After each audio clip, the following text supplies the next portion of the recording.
I'm so curious to learn further. What are the possible symptoms and ways of diagnosing it? Okay, thank you. Now, knowing the definition of diabetes, now you now know what the sickness is and what it's about. You're wondering if I am, how do I know I have this diabetes? Now, these are the symptoms.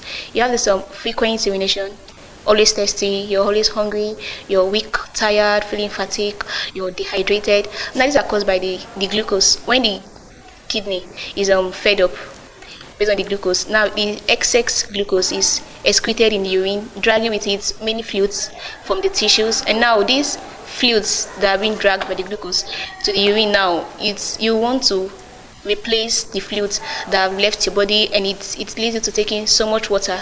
Always thirsty. You're always thirsty. You want to replace what has gone out. And you taking water always makes you want to urinate always. Now, a normal human being, like normal patient without diabetes, seems to urinate once in the space of 6 to 7 hours. But a patient with diabetes seems to urinate like 2, 3, and even 4 times in the space of 6 to 7 hours, often at night. And now it means like you always want to eat. Now the fluids that are being dragged from the tissue by the glucose that is coming out of your body, it leaves you dehydrated. You're always hungry, want to replace what has gone out of your body. You're always tired, always weak. And then another symptoms is blood vision.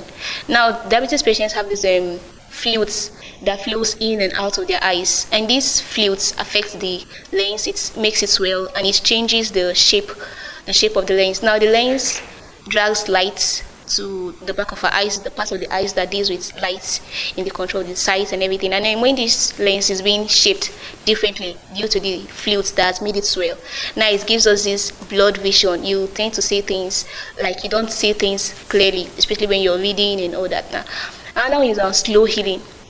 Now, your injuries, especially injuries on your feet, they tend to heal slowly. Now, what causes this is the circulation. Diabetes patients have this slow circulation of fluids in our systems, and we all know the blood supplies nutrients to the injuries that makes it heal faster. Now, when the circulation is slowed down, it makes the blood movement slow also, and this affects it, giving nutrients to the wounds, and it makes it heal slowly. In some cases, it doesn't even get to heal at all. And so, in this aspect, we advise everyone at the diabetes patients mostly to be careful.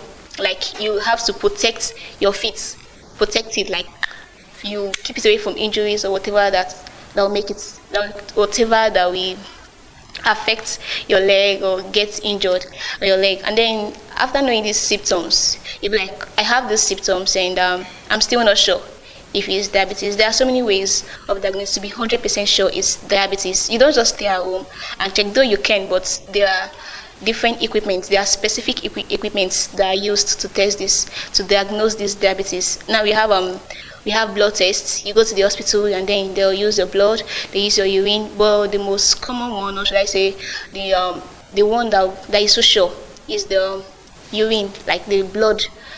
They testing the sugar level in the blood. And now this is done using an instrument to prick the finger to get some little blood. And now this blood is placed on the test strip to check the level of blood in the level of sugar, in the blood. And now when it's like 100 to 120, it's called pre-diabetes. You don't really have to worry much about that. But when it gets to above 120, then it's surely diabetes. Thank you. Okay, thank you very much, Ms. Cynthia, for that enlightening information. Now, I have a question.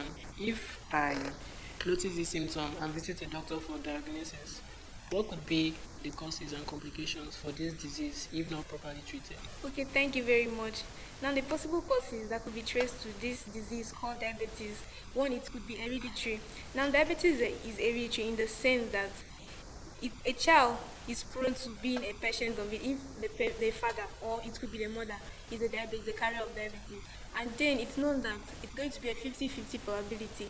Because if a father is a carrier and then they have like 4 children or more than that, it's a 50-50% probability that either 1 or 2 of the children could be a carrier of that disease. And then the other one is overweight. A lot of our youth out there, most especially the young adults, would tend to be like, it's just junk food I'm eating. It's nothing. Is it not ice cream? Is it not chocolate. It's not going to have any effect. But then they have failed to take a closer look at the after effects of this food that they take into the body. The intake of too much sugar in the body, it does not give a way to the pancreas to make much insulin, which is done is going to create excessive sugar, and from this we tend to start increasing weight and we are overweight. So research could actually show that 77% of women and 67% of men are very prone to being diabetic, especially type 2 diabetes. Now, another causes could be our lifestyle choices. Here, research shows that smokers are 30 to 40% more likely to develop type 2 smoking. Why? Why is this so? It's because smoking damages the cells, and when this chemical from cigarette smoke combined with the oxygen in the body, evidence strongly suggests that inflammation may be related to the increase of diabetes, which could be either type 2 or type 1. Also, still under these our lifestyle choices, most of us will just come back from our workplace, or probably we are a student, we come back from our school, and all we do, we just lie down and relax. We feel so relaxed. We have not thought of, in this my daily routine, I've not included exercise. So lack of exercise could also be a cause of diabetes, because we're feeling so relaxed. Instead of us to like, oh, my morning function, like before I go to school, I'm supposed to like take jog my way down to this place, or while I'm coming to school, we prefer to we prefer to be on public transport instead of just trekking for a longer distance, which is also another way of exercising ourselves. So lack of exercise is also a lifestyle choice that could also cause to diabetes. Now, the complications of diabetes are very numerous, but I'm going to take just few complications. One of the complications here is eye diseases. Now, diabetes damages the blood vessel of the retina, potentially leading to blindness, or you could be partial blind. Now, it will also cause cataract, or it will cause glaucoma, or even short-sightedness. Another complications of this is the skin condition. Diabetes leading to a wide range of bacterial and fungal infection. Most of the ladies do experience vaginal infection, which could just also be like an example of it is yeast infection, which we call candidiasis. Why? Because of the too much sweet things they take into the body, like the junk food, without properly knowing, this thing is not good, I'm not supposed to take it. Skin condition. Diabetes tends to make us be prone to bacterial and fungal infections. Most of the ladies out there face a vaginal infection, which is yeast infection. Why? This infection comes as the fact that there's too much sugar in the body, and the bacteria in the system that's supposed to fight this infection cannot, because the sugar is way too much. Then another complication that diabetes will give to us is nerve damage, which could also be called neuropathy. Your nerves damage, and then your ability to feel very okay is not given. Why? Because you just on your own, and then you start to have tremor or leg cramps and leg pains.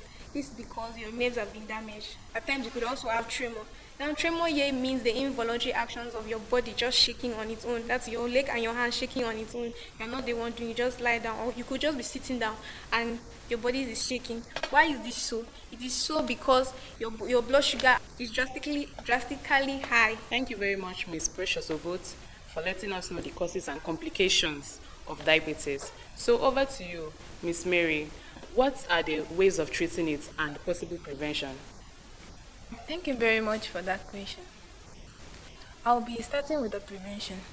Why there is no type 1 prevention of diabetes? There are several ways you can reduce the risks for type 2 prevention of diabetes. The several ways or things you can do to prevent type 2 diabetes include exercise. A diabetic patient have to perform exercise at least 100 to 150 minutes in a week. Now, the food we eat. A diabetic patient have to be very careful with those food he or she takes in. A diabetic patient should avoid fast food or processed food, and a diabetic patient should learn to read labels on food and should learn to take in low sugar foods that contains high sugar. And also, a diabetic patient should try to eat much vegetables and fish. A diabetic patient should try to maintain healthy weight. When I talk about healthy weight, it also pertains to the food we take in. A diabetic patient should try to avoid those foods that are going to make them to get overweight. Now I'll be going to the treatment of diabetes. Both type 1 and type 2 diabetes has their treatment. Type 1 diabetes can be treated with lifelong taking in of insulin, while type 2 diabetes can be treated or managed in several ways. A type 2 diabetes can be treated or managed with exercise, change of diet, and taking different medication. That's medication that are pertaining to the diseases. A diabetic patient should have regular monitored and should be screened on eye, heart, and kidney problem. These tests should be conducted in 6 to 12 months. A diabetic patient should have a close follow-up by his or her healthcare provider and nutritionist. When I talk about being followed up by healthcare provider or nutritionist, the nutritionist is going to prescribe some food that he or she is supposed to take in, and even the doctor will do that. A diabetic patient should try as much as possible to stick to those things he or she is not supposed to take in. Now, having a diabetic tools to test the level of sugar at home is really helpful, because that is going to help to watch the diseases closely. Thank you. As the saying goes, that which has a beginning has an end. Okay, we've come to the end of our talk show for today. A big thank you to my co-host, Ms. Udemy Obot. Our guest speakers, Ms. Precious, Ms. Cynthia, and Ms. Mary. It's been marvelous having you guys on the show. And of course, to the viewers out there, we say thank you. Join us next time on our 2 p.m. talk show, Health in Our Society. Same time, same station. I am your host, Mr. Nicholas Afamakwemi. God bless you all.